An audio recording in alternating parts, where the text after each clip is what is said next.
Well, it's 10:30, so we're going to get started. Welcome to the last session of the last day of this conference. So I will do everything I can to keep you awake. My name is Tim Kurth. I'm Vice President of Ministry Solutions at Lutheran Church Extension Fund. What that means is I work with RSOs, Recognized Service Organizations, in areas of donor relations and development, governance, and capital campaign fundraising. So you are in Never Ask Strangers for Money. Quick story, when I first wrote the guide for fundraising or for donor relations, when I first joined LCEF 5 years ago, I submitted a proposal to best practices saying, what was it, Development 101 was the topic, and no one voted for it. So I didn't make the cut. So I decided, well, let's change the title to Never Ask Strangers for Money, and suddenly I get invited back every year to talk about that topic. So we're going to talk about that today. It's going to be interactive. You're going to be meeting each other and spending time with each other. If that makes you frightened, you shouldn't be in development, A. B, deal with it. We're gonna do a lot of that today. Also, I don't do presentations, I don't do slides, I don't do PowerPoint, and we'll reveal why that is a little bit later. And if you want to capture what I have to share today, get out a pen and paper and get ready to write, or whatever device you capture your notes on. All right, let's open with a word of prayer. Heavenly Father, we thank you that you have poured out all the resources of this earth for the sake of our ministries that we represent.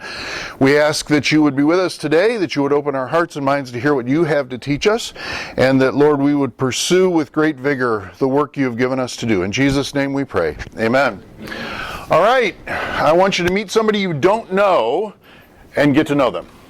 You have 5 minutes. Go.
Okay, thank you for the lively conversation.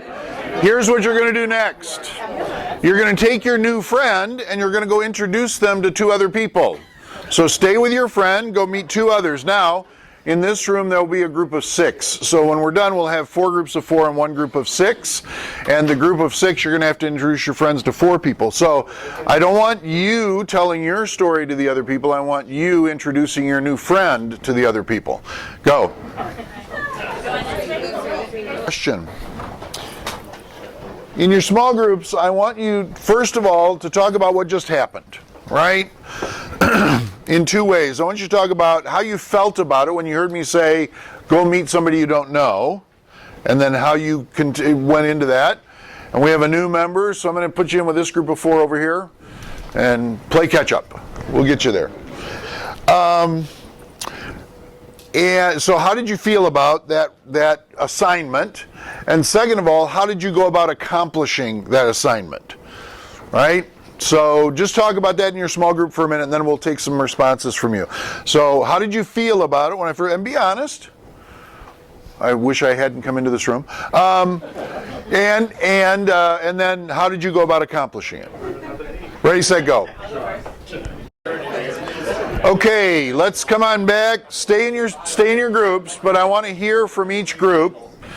What did you talk about? You don't have to talk about everything, but just hit the highlights. So, first of all, how'd you feel? Anybody want to share what you heard in your group? You can be self-revelatory, or you can tell on someone else. I don't care. Yeah. We felt like it was a pretty safe group to begin with, just Okay. because of where we are. Sure. Yep. But that we all felt pretty comfortable. Comfortable, felt safe because of the surroundings. Good. How else did you feel when you first heard me say, go meet somebody you don't know? Yep. I don't need this. I don't need this. I mean, quite frankly, I'm here to learn from you. Right. And these wonderful people. God bless them. I've never met you. Somebody said my social tank is empty. My social tank is empty. There you go. Excellent. Excellent. I appreciate your honesty. That's awesome. Other feelings that you had or that you heard? Some of us here said we're introverts, and a small group is fine. Yep. Put me outside. A little intimidating, right? So small group, right? Okay. Good. Anybody else? How'd you feel? Good fundraising, though, because it's mostly small groups. Yeah. Or one-on-one, Yep. right? Other thoughts on how you felt? How about how you went about accomplishing the assignment? How'd you go about accomplishing it? So Ask questions. ask questions. Probing questions. Okay. So ask probing questions. Looking for what? Family, occupation, Okay. where do you live? Okay. Yeah. Good. What was that? Common content. Common content. Okay. So some commonalities. Other strategies you use to accomplish the assignment. Tell stories on yourself. Okay. So reveal a bit about yourself. Tell your own story. Right? Which is quintessentially Lutheran to talk about ourselves, right? It's very... All right. Anything else? Michelle said she's an introvert, but she asked very, very good questions. So I Okay. agree with the gentleman that said, you know, this is not outside the realm of what people who are more naturally introverted. Right. So, yes. The myth that introverts can't do donor relations is a myth because it's one-on-one, it's asking questions. So, any other thoughts on strategically? Are you aware of even how you went about starting the conversation with another person? How'd you pick who you talked to? Proximity, right? Some of you, it's the last session of the last day, so what did you do? You just turned who's closest. You're here, let's just do this, right? So some of it is just the state we're in the moment. Okay? Last names, okay. So maybe saw a last name you... I recognize his last name, and turns out his dad works with him for me. Well, there you go, right? So good. Other strategies that you maybe not even aware of. So kind of think, what did I do to make this happen? Eye contact. Okay. Very good. What else? Asking the questions is a defense mechanism to you talk, and I'll just sit back. And listen. I don't have to expose myself. You can. Right. Okay. Hang on to that. Anything else?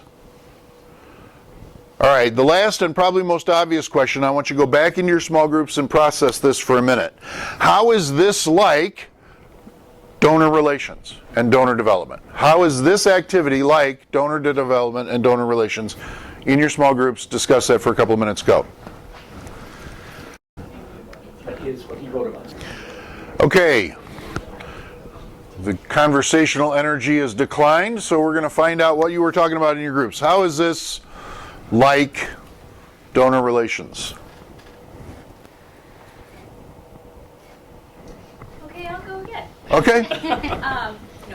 This is the first touch, but now the next time we go and talk to each other, we know each other. We're developing a relationship.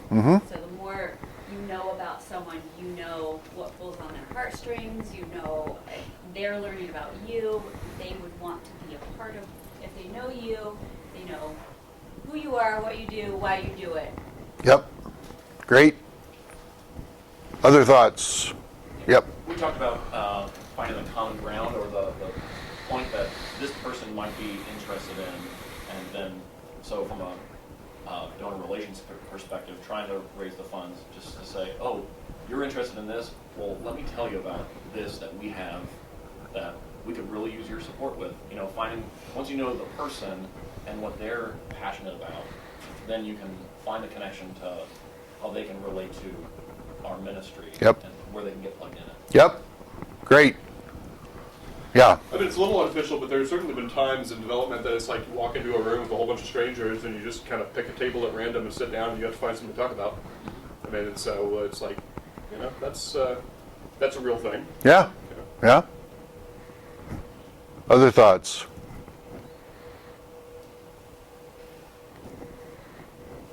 All right. You've all learned everything you need to know. You can turn around. We'll come back to. We won't be coming back to groups. I don't think. I may change my mind, but let's just face forward. So, the title of this workshop is "Never Ask Strangers for Money," and God built us all to be relational, and we already know how to do that inherently, and you all did it, right? You just did it. You met someone new. You sought commonalities. You tried to connect to a last name or a place or an experience. You're already in a safe place because this is sponsored by a Lutheran church on a Lutheran campus. We are primarily Lutherans, so we have that historic background. So there's already some fundamentals that we're standing on when we come into the room. So I feel safe. So you talked about that, right? Somebody over here mentioned, I'm in a safe place, all right? And the gentleman back here said, I saw a last name I recognized. I wanted to explore that, right? So one of the pushbacks I get on this topic, or the whole idea of relationship building, when it comes to donor development and donor relations, is, isn't that just artificial? Right? Am I being disingenuous by trying to develop a relationship with someone, knowing that really what I want from them is money? If all you want from them is money, don't start a relationship with them. If all you want is money, and that becomes clear, then you're not going to get the money that you want. Right? It's the and thankfully a lot of businesses have gone away from this, but it's the old commission model. Right? You know somebody is trying to upsell you because it benefits them, it doesn't benefit you. People that you are pursuing as donors, if you're only pursuing them as a benefit to your ministry and not because there's a benefit to them, you are doing them a disservice, and if that's why you're doing it, stop doing it. So let me say right up front that donor relations and donor development is not fundraising. People think about fundraising as asking people for money. That is one of the three disciplines of donor development. And I would argue probably the least important of the three. Soliciting funds. The least important of the three. And we're going to talk in greater detail about the three. We're going to talk about 4 competencies. We're going to talk about 3 disciplines. But before we do any of that, we need to step back, and I need you to understand, or at least hear, my philosophy behind donor relations. Because I do have a philosophical viewpoint that drives everything that I do. And by the way, everything we're doing in the workshop today is donor-centric. I'm going to be unpacking some of the stuff that we've already done to explain to you why I'm teaching you by action what you should be doing with your donors. So let's talk about philosophical. Now, I will first recommend a book called A Spirituality of Fundraising by Henry Nouwen. A Spirituality of Fundraising by Henry Nouwen. It's apply to Lutherans. It applies to everyone. Because we are grace-oriented, and when you approach somebody, I'm saved, why should I give money? I don't build a church in heaven, you know. Right. So you go to them, I'll give you $30,000 because I want a palace. Palace in heaven, right. You know? So, I mean, I've been facing this, you know. Well, we'll hopefully, well, thanks Hisham. We will be well, give me a minute to give you my philosophy. The book, A Spirituality of Fundraising, I'll say it one more time because I know you're all taking notes. A Spirituality of Fundraising. It's $8 on Amazon. It's a transcript of a speech Henry Nouwen gave to a philanthropic organization back when he was alive. And here is my philosophical foundation upon which I stand. All of the resources in the world belong to God. All of them. God has put all of those resources into all of the bank accounts and pockets of all of the people in the world. God has aligned everyone's heart with all of the ministries that need support. All right? So, if that is true, if God is the maker and owner of heaven and earth, and all that is on the earth belongs to Him, and if He has parceled that out into the pockets and bank accounts of all of the people on the earth, Christian and not, and if He has put into the hearts of people, first of all, more broadly, a desire to be generous, and this goes all the way back to biblical times and before, we are creatures who are by nature generous, and then He has more specifically aligned our hearts with the things that excite us. That means there is a population of people out there whose hearts are turned on to, excited about, aligned with your ministry. And I don't care what that ministry is.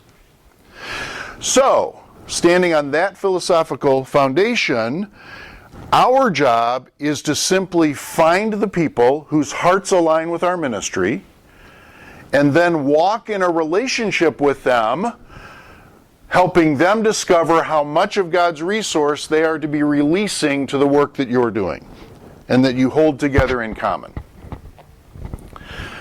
So now it's not about money at all. It's not about asking for money. It's about not being strangers.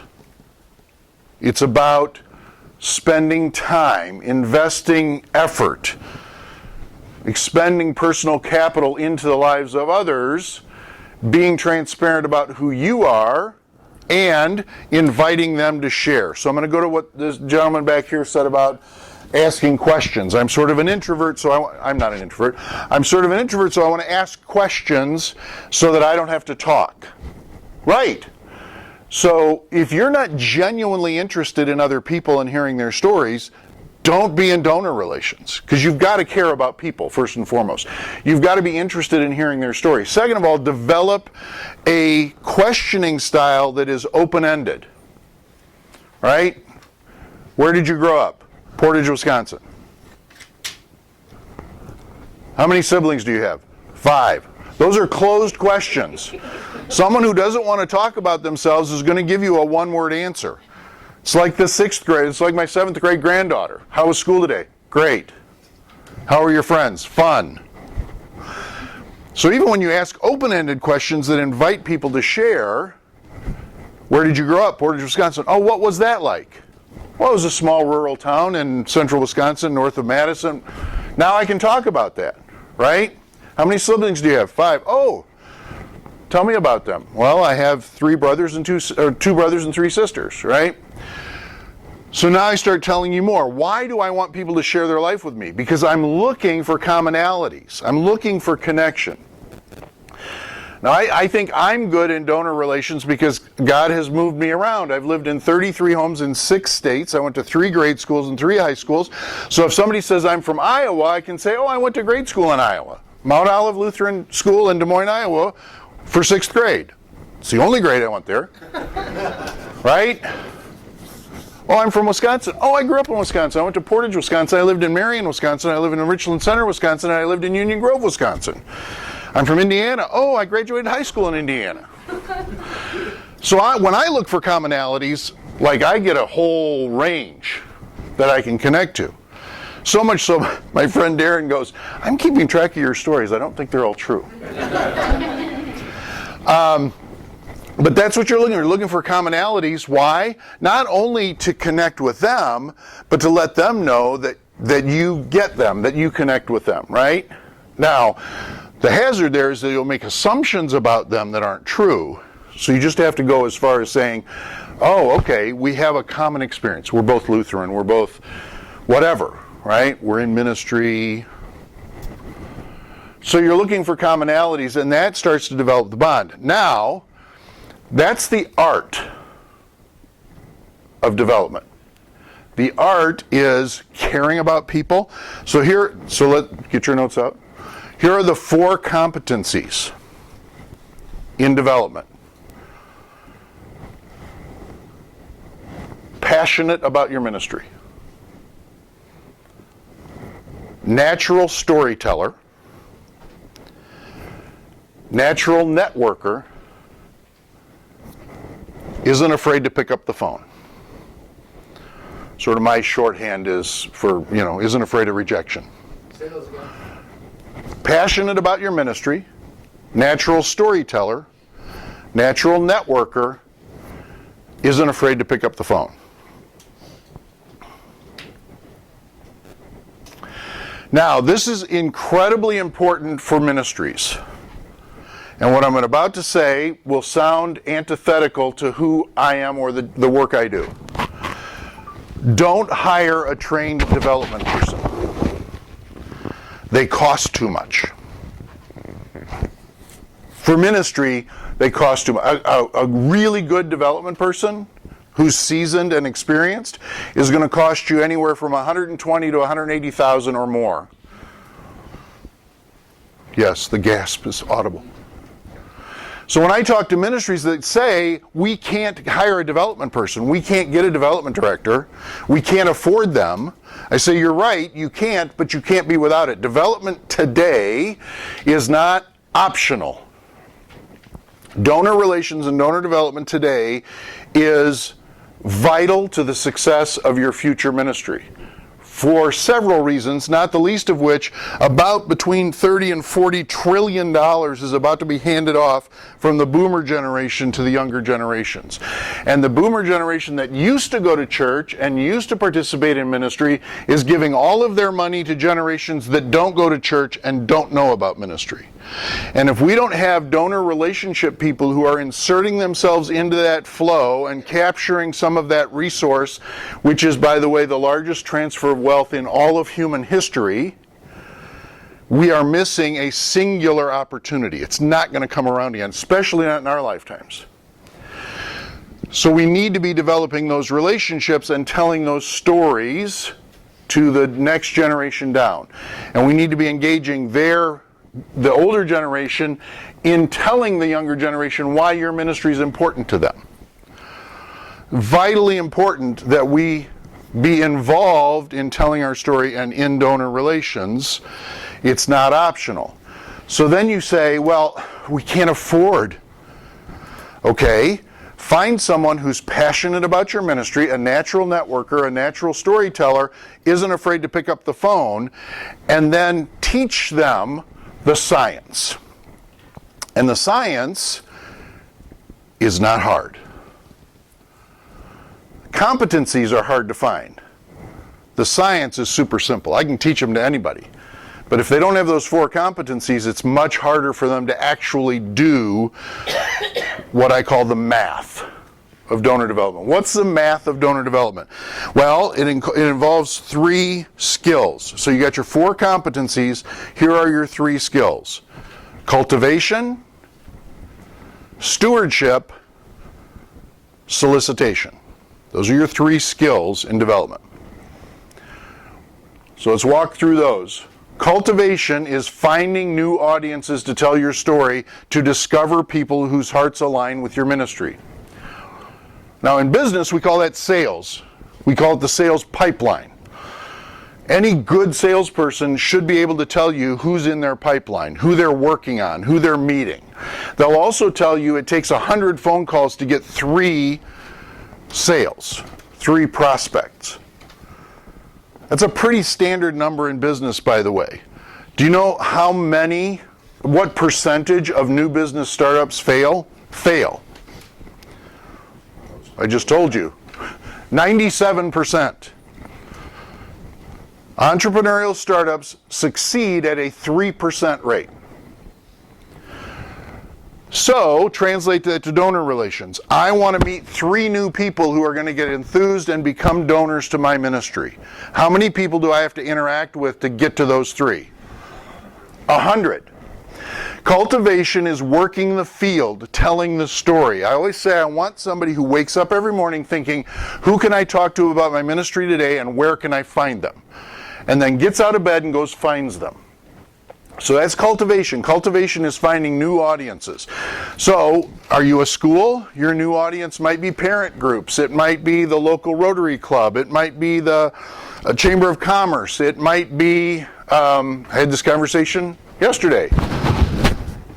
It might be, for schools, all of the churches represented in your student body that aren't Lutheran. It surprises me how often that stuns people. Oh, we do have a lot of kids who are from other churches. Yes, have you gone and intentionally built a relationship with those churches? Have you told them, we have students from your church who attend our school. Are there any other families we could serve at your church? Let's develop a relationship. So where do you go to cultivate? So think about your ministry. Also think about others who are doing your ministry. Where do they go? Learn from them. Network. At various points in my career, I've done everything from start a business to, for a year I ran a network marketing business selling air purifiers. And I learned about business networking groups, BNI, Business Networking International, where a bunch of people trying to start businesses go and have breakfast together once a week. And they get points for trading references. And here's somebody you should talk to, and here's somebody you should talk to. They're built around networking. Right? Hoping to find the right person whose heart's going to align, who needs their business.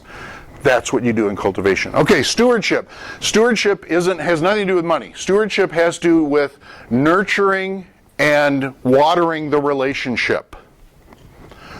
I spent some of my life out in farm country. We had 300 acres and we had some cows and some horses and some pigs. I raised pigs, 6 pigs. We had one year a 3-acre cucumber patch that we sold pickles. That was the 6 of us, our 6 kids, our summer project.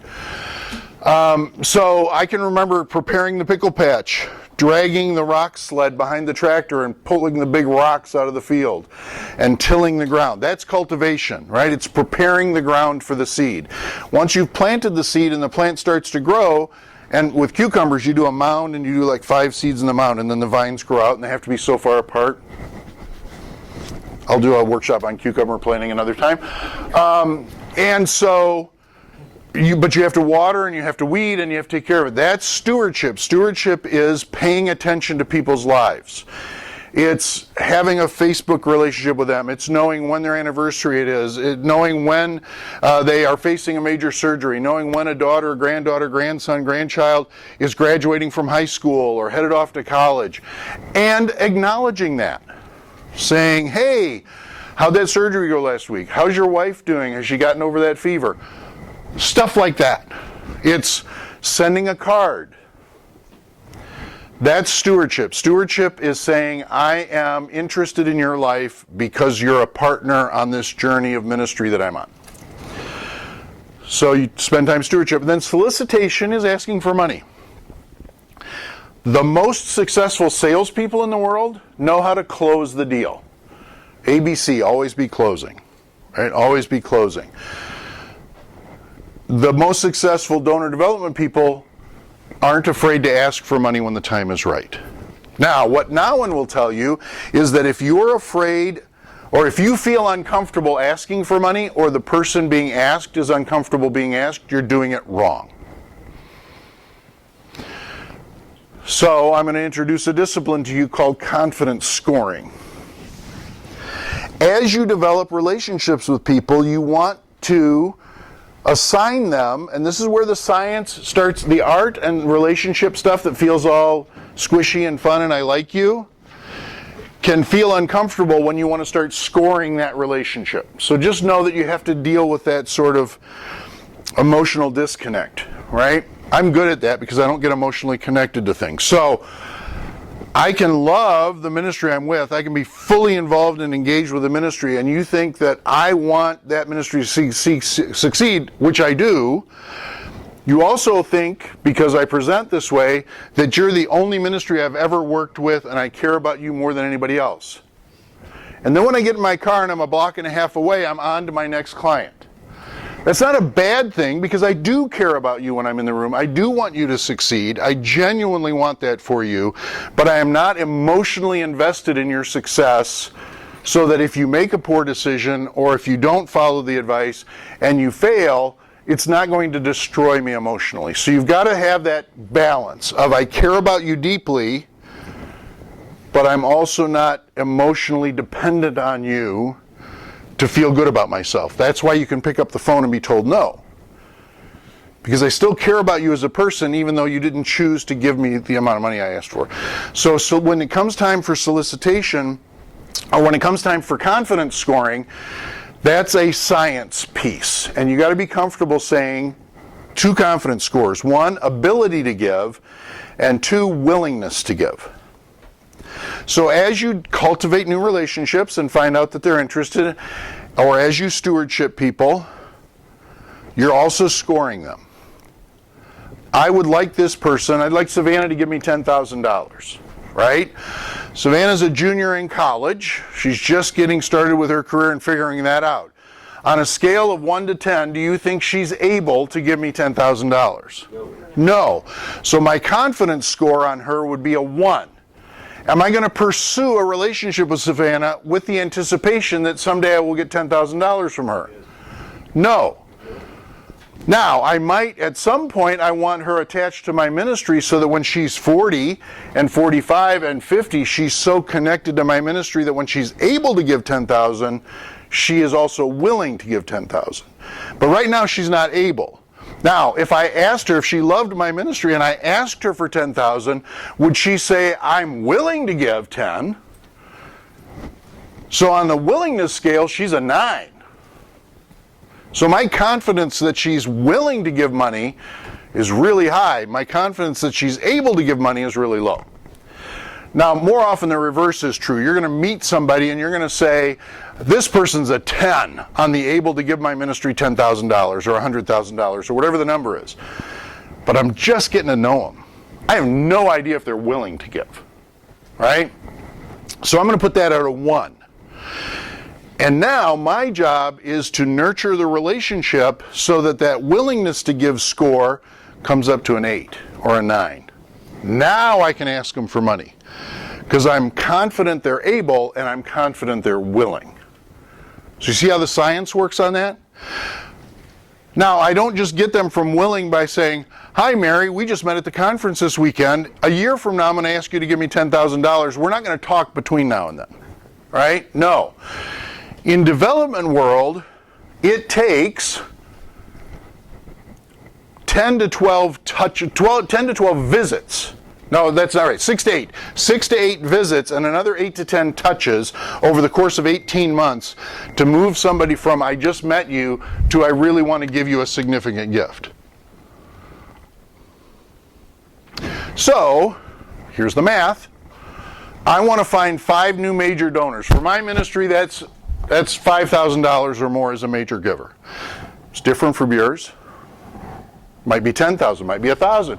You might consider 500 an enormous gift. Whatever that is, I want to find 5 new major donors. I'm going to cultivate my pipeline.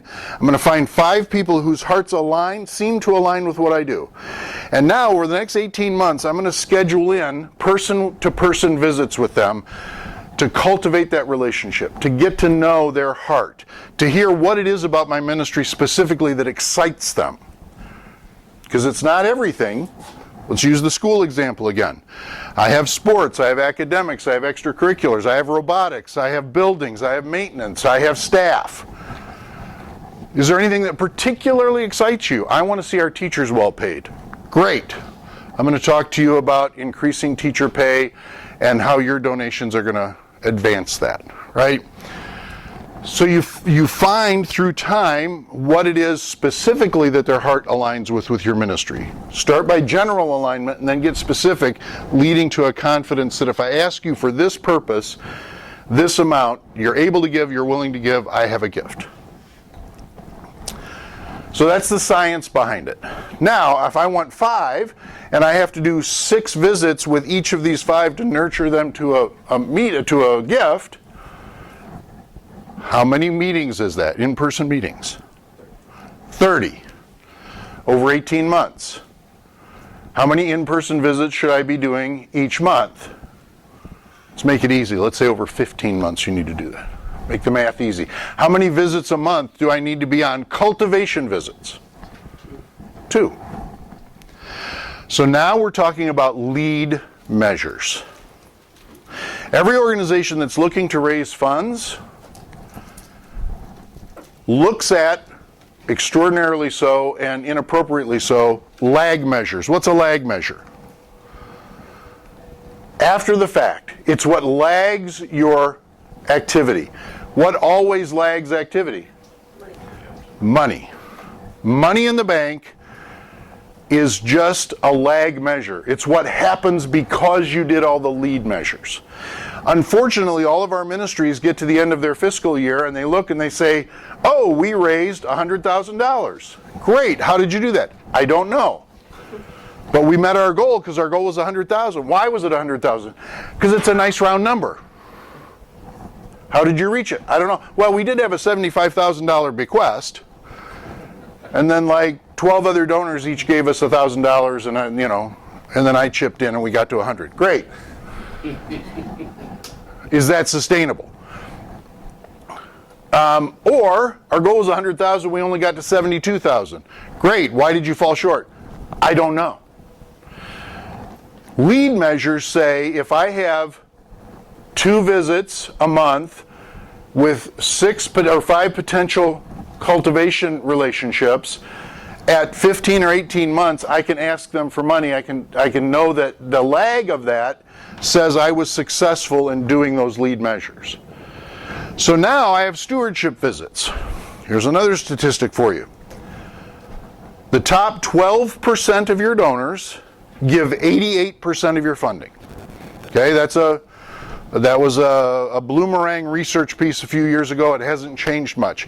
All the clients I work with, one of my first moves is to get all their donor information, all the giving history, and then I just simply, and any good donor software will be able to do this, I download it into an Excel spreadsheet and then sort by largest gift to smallest gift. And then I count. So there's 100 donors. The top 5%, by the way, you should have your donors in 4 tiers. Top 5%, next 10%, next 35%, bottom 50%. Your top 5% and your top 2 tiers, and this has happened for almost every client I've worked with, it's a rare exception, is giving 80 to 90% of your funding. Your top 15%, your top 2 tiers are giving 80 to 90% of your funding. So, if I'm stewarding that relationship, who am I giving priority to? Not because I like them more, and not to be disingenuous, but I have to be mindful that God is imparting resources to my ministry through those top, let's say there's 100 donors, top 15 people. I want to give them some insider information. I want to spend some time with them. So I have 15 people I want to meet with at least twice a year, not soliciting a dime. Praying with them, hanging out with them, getting to know them, taking them to a ball game, inviting them to a cookout, whatever that is. It's 15 people over the course of a year. How many? 2 visits each. That's 30 visits over the course of 12 months. So what are my lead measures? My lead measures is I should be doing some stewardship visits every week. And then solicitation. Solicitation is actually asking for money. When you ask for money, the more specific you can be, the more successful you will be. What do I mean by that? I don't like designated giving. Uninvited designated giving is a red flag that a donor is not confident in your capacity to lead the ministry. And you should investigate that. If you invite designated giving, you're putting yourself in a box.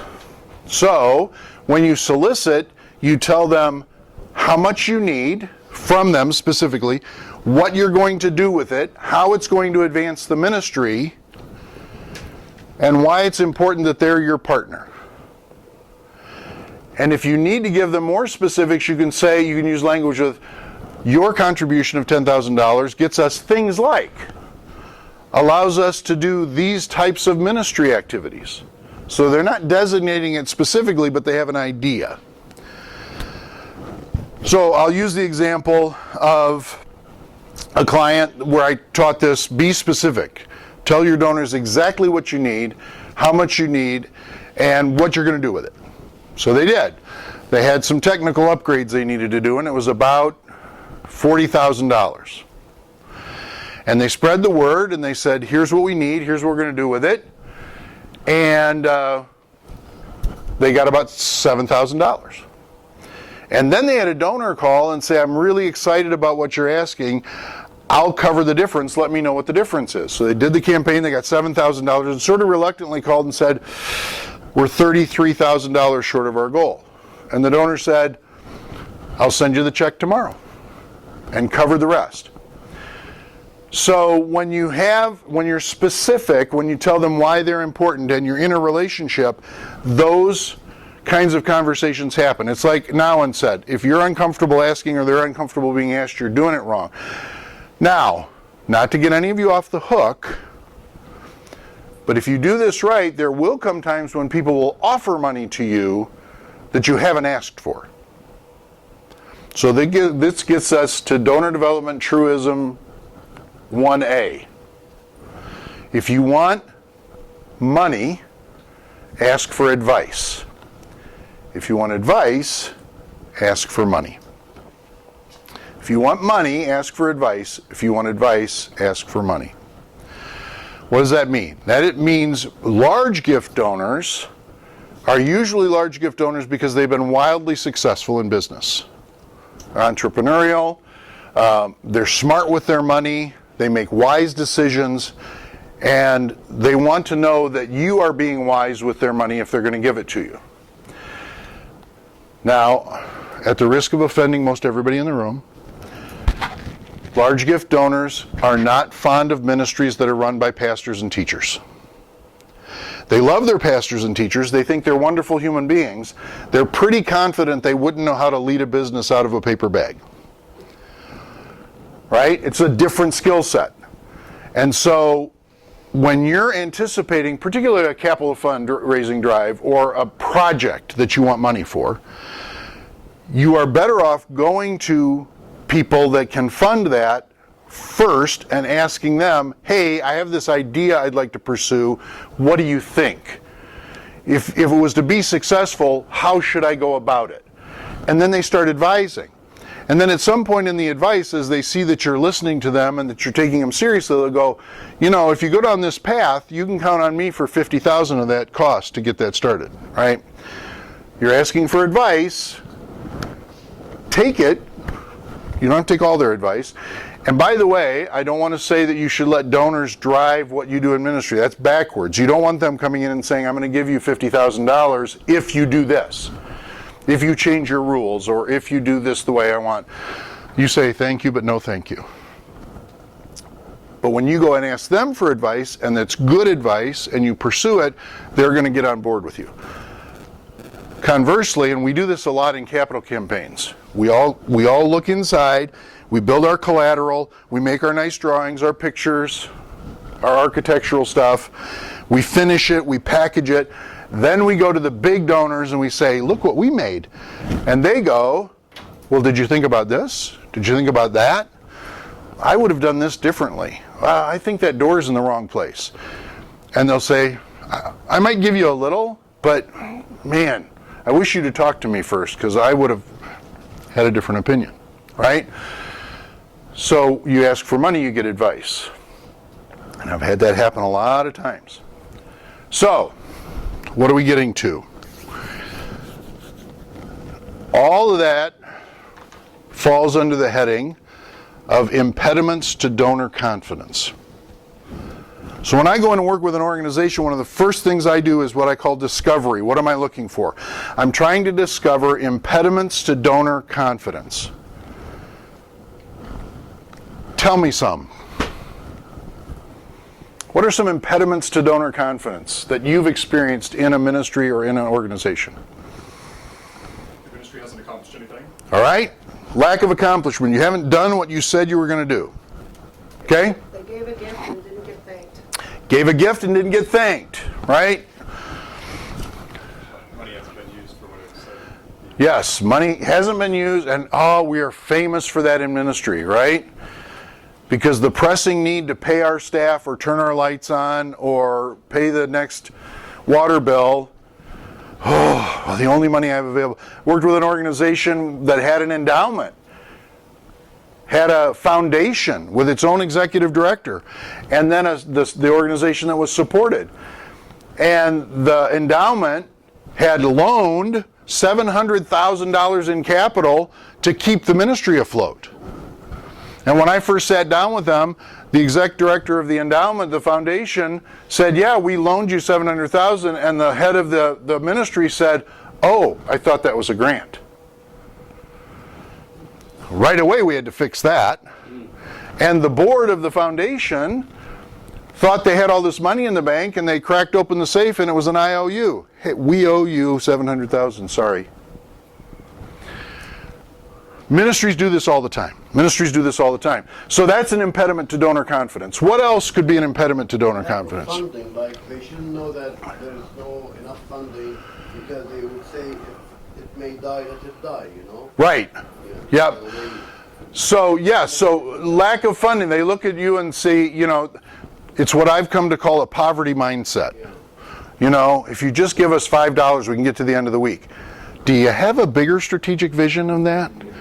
Do you have a place you want to go that can be inspirational? I don't want to get the call that says, could you rush a $10,000 check over by tomorrow afternoon so I can make payroll? That's not inspirational. That's an impediment to donor confidence.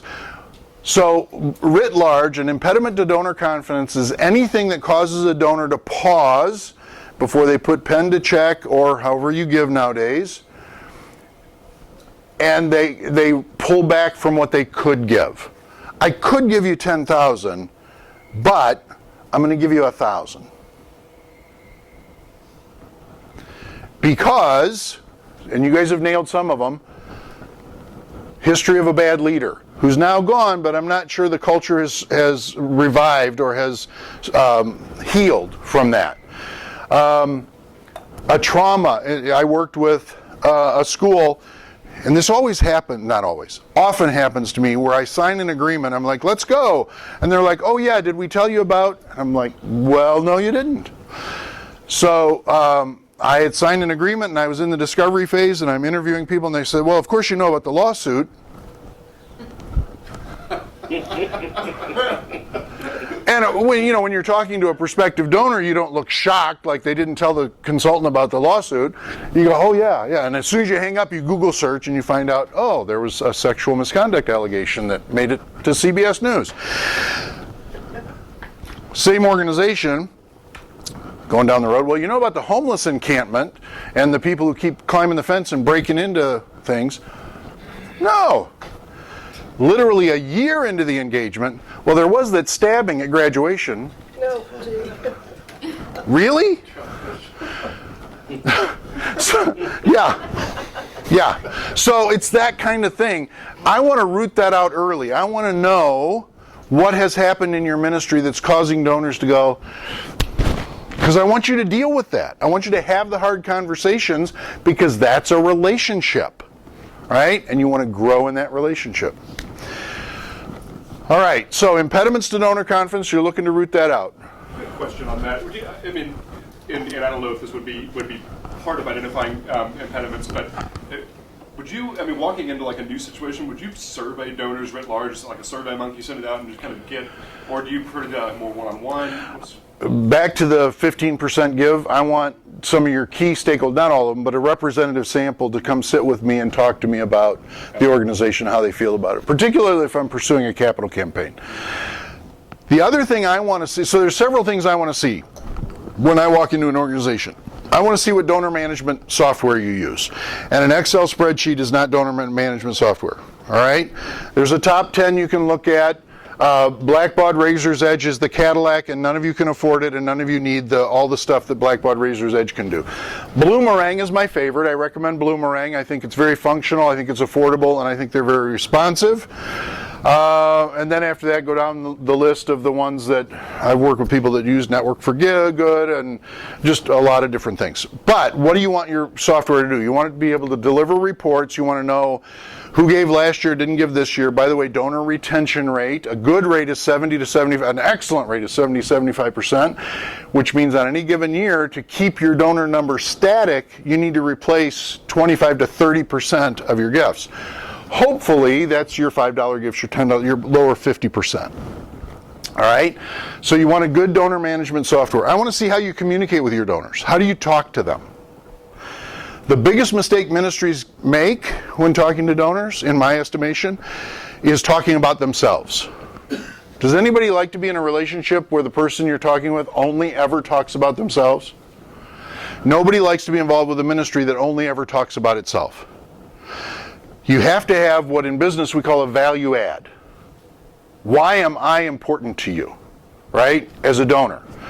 So if I'm a school, I want to be the recognized expert in childcare or teen angst or how to raise a teenager. And I want to express that by giving you tools that say, I am the expert in teenagers.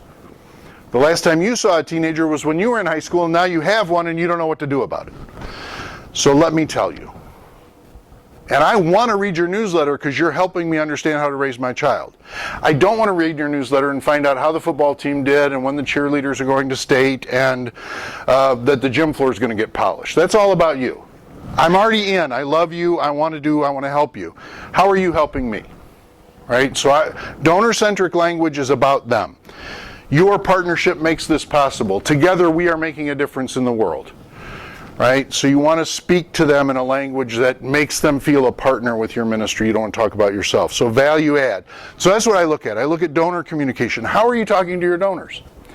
Are you only talking to them when you ask for money? And that's a mistake we often make. I worked for a ministry, an international ministry, doing work in India and Nepal. And I had an exec director who had really rescued the ministry from a founding director who had made some moral missteps and almost destroyed the organization. So he brought it back to life. The way he brought it back to life was talking to all the donors and asking them for money every single time he saw them.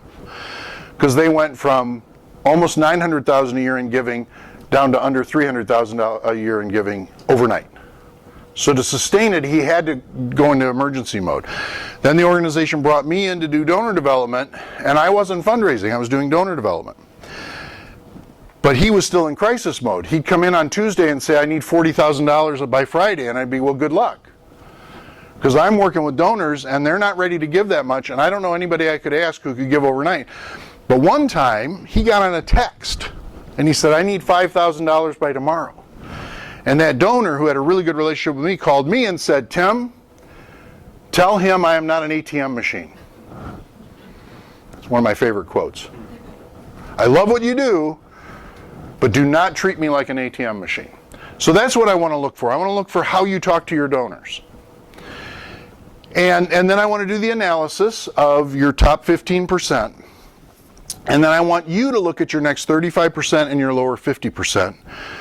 Because that takes us to another donor discipline in the science, moves management. Moves management is at core a stewardship activity. It's looking at, because your next big donors are already there in your donor base. They're hiding.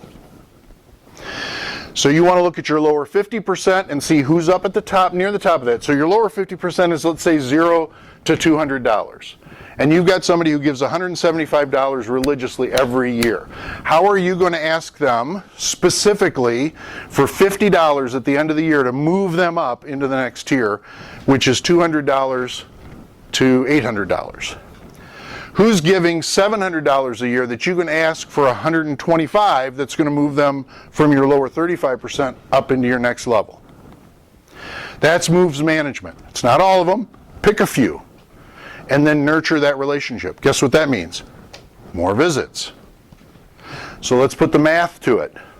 If you're full-time development and you're building donor relationships, how many visits, in-person visits, should be your target every week? Every week. 1 a day. 5. How many donor touches should you be doing? Donor touches are email, text, handwritten note, phone call, Facebook message. How many of those should you be doing? Depending on the size of your donor base, it could be overkill if you have a small donor base, but let's say you have a donor base or a contact list of 1,000 people. That number's 10 a day, 50 a week. And when you do that, I talk about hooks and anchors. Have a reason you're emailing them. I thought of you this morning. I'm praying for you, if that's true. Praying for you today. Remembered that last week you had a medical test, just checking in to see that you're okay. Whatever that hook is, what is the hook? Why are you reaching out to them? Sometimes it's just, I want to check in, God brought you to mind. Sometimes it's, we're getting ready for our fall campaign, watch for the material, we're really excited to share that with you. Anchors are when you have a ministry where you have people further out, you're not just local. An anchor is a visit that you can get on your calendar that gives you a reason to go visit everybody else who's in the area. So, I'm throwing a whole lot of stuff at you, you're taking notes. Why are you taking notes? I promised you that I would have everything in this workshop deal with donor relationships, because there is nothing that beats pen to paper. If I had a PowerPoint up here and I downloaded it and gave it to you, or I had a stack of notes that I handed to you, at a conference like this especially, you would go home, they would sit on your desk, you wouldn't look at them again for 6 months or a year if you looked at them then, and you wouldn't assimilate the information. If I force you to write, you've got to send it through the CPU and you got to put it in your own words, whatever you're capturing, right? The power of handwriting is still strong in donor relations. I can't tell you the number of donors who give feedback of how meaningful it is to them to get a handwritten note. One of them's in our office. She is our Associate Vice President for Ministry Solutions. She's been there 20 years, and when she helps with a campaign, on occasion she'll give a donation to that campaign just to see how they treat her. And she worked on 2 campaigns with camps this past year, and one camp hit their target, raised $8 million, did a great job. And they get a handwritten note in her receipt, thanks so much for your gift, and a little handwritten note to say, we know you. The other camp missed their target by $1 million. They raised about $1 million, and they wanted to raise $2.5 million. They don't communicate with her at all. She doesn't even know how to give the money she's pledged to them. Right? So, handwritten notes are powerful. They mean something, especially in this day and age. That's why I had you handwrite. I want you to experience the power of putting pen to paper. All right, we're at 11:42. We have just a few minutes left. I want this to be valuable to you. I could keep saying stuff for the rest of the day and the weekend. I could give you more detail. But I'm going to stop there and see if you have questions. If you want to dig into any particular thing I shared or have me repeat stuff or whatever. Yes, sir. You mentioned that the biggest transfer of wealth is boomers to the next generation. Next generation isn't exactly on the high end of church. Yep. So is there a unique subset that works with, or philosophy or technique that works with folks that are doing wills and estates and getting into that? Yes. That crevice that says, when you do this, here's... It's a whole science unto itself that I am wholly unfamiliar with. I send everybody else to the LCMS Foundation for that. They're the experts in that. What I do is Development Basics 101. So what I do at LCEF is coach. We have a process called Mission Advancement Partnership. I created it. I wrote the book for it. It's a booklet. A lot of the detail I gave today is in that booklet. I come in and do an analysis of your donor base. I sort you into the 4 tiers. And then I develop quarterly goals, 5 key quarterly goals. And once a quarter, we visit in person. I meet with your development director. I meet with your executive director. I teach an executive director how to manage a development director. I teach a development director to get their butt out of the building and go be out among the people. And then I set 5 key weekly goals, and I have a Zoom meeting once a week. And I do that for a full year because I want you to experience the rhythm of an entire year. I don't do legacy giving. I don't do grant writing. There are people who make their whole lives about that. Find them. They're good, but you're right. We need to be offering legacy gift stuff. I would, just a very simple means by which you can do that goes to Tim's point. First of all, talk about it with donors in your ongoing communications and when you visit with them. Second, ask them to consider endowing their annual gift to ensure that their legacy will continue to live on, even if future generations falter. That's a fairly easy ask to make. I mean, so endowing their annual gift means if you have a spending rate of 5%, what is it going to take to replace a $5,000 annual gift? So that's the gift. That another is to, if you have a good relationship, ask them to consider adopting your ministry as a child. To consider them as a child. That's particularly effective if they've lost a child. Good ideas. Great ideas. Yes, sir. There's a really good book. It's called Love Your Donors to Death. And it touches a lot of points where you talked about Excellent. legacy giving. We're venturing into that now. But, Good.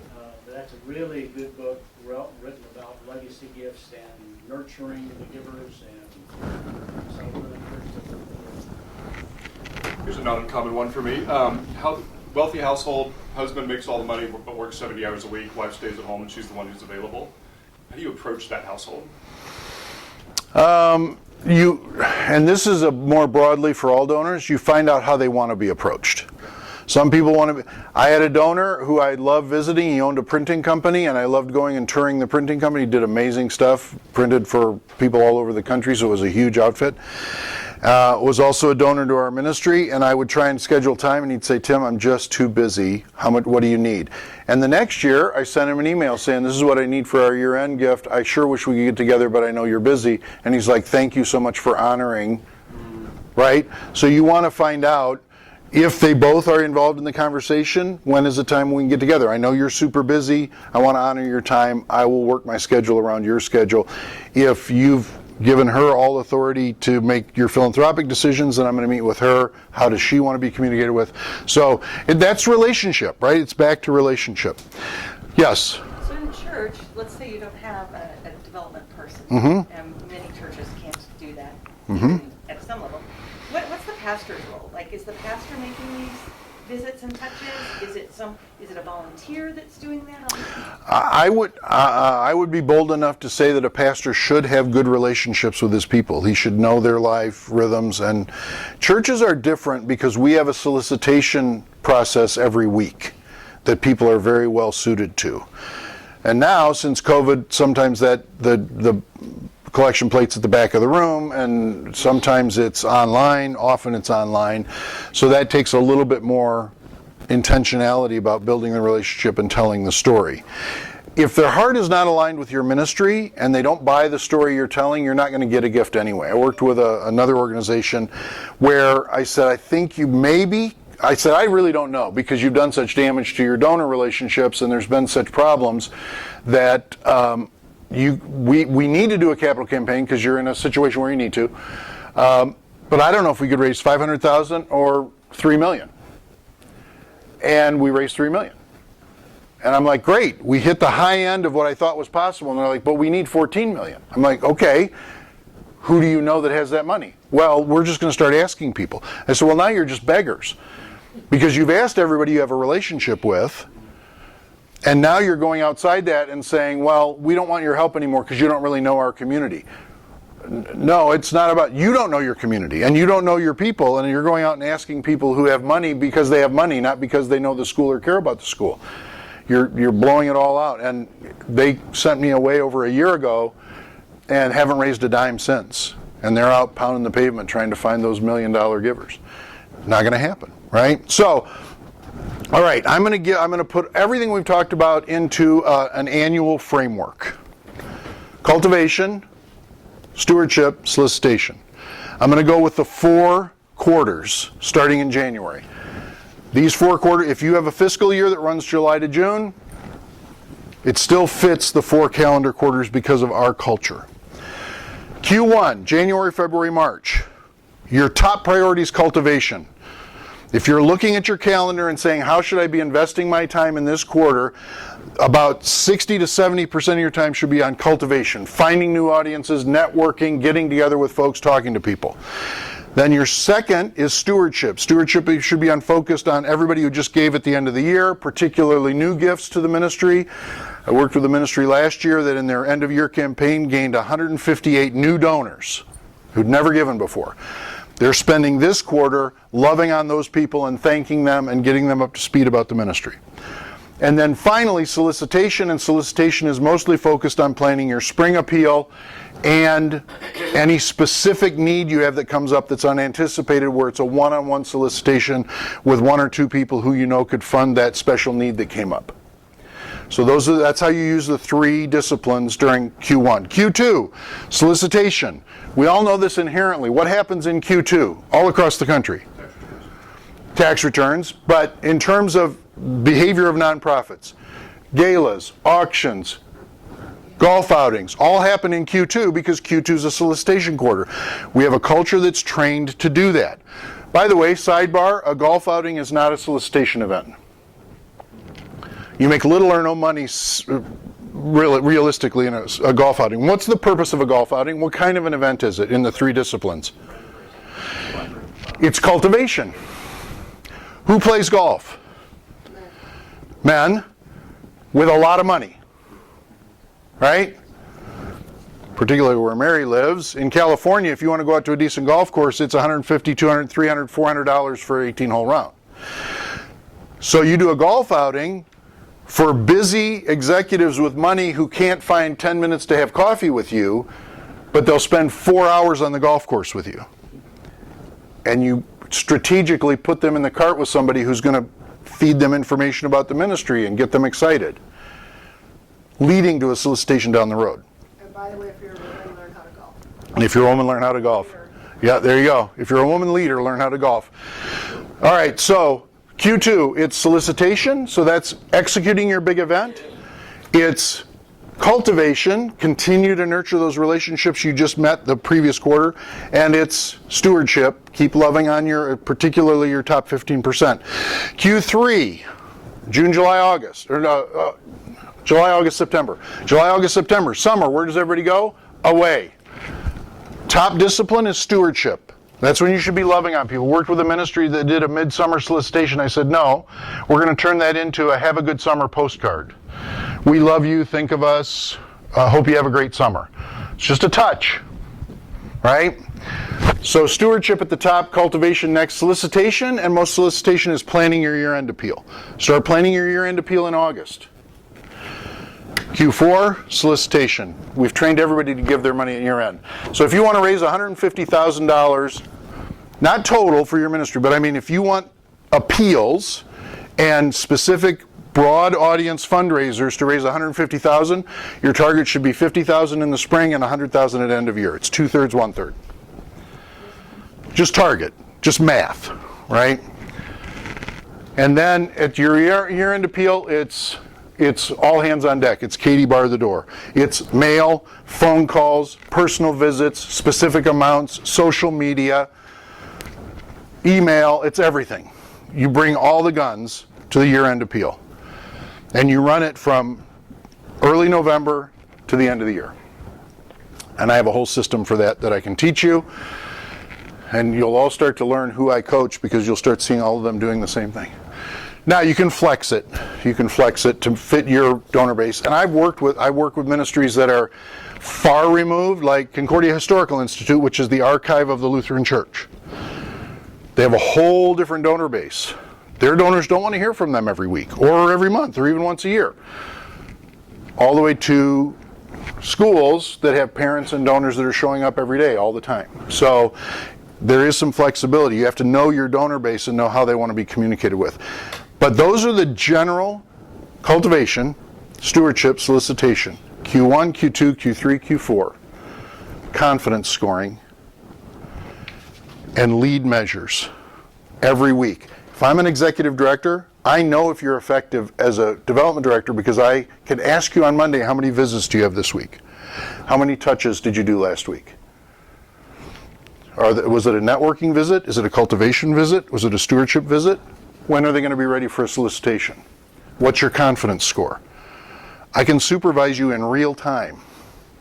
And finally, I have a tracking document that we've built that takes your 4 years of giving history and averages it out to what you should be bringing in every month.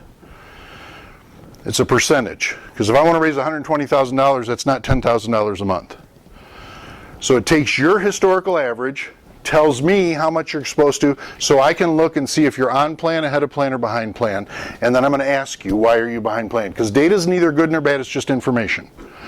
And that information should trigger questions. Why were we below this month?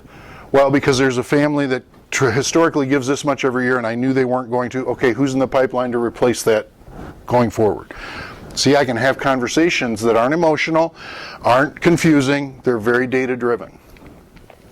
As I said, we could talk all weekend, but that's all I have to say for now. Any last questions? We got about 5 minutes. Anything else? You guys are awesome. Thank you. Have a great day.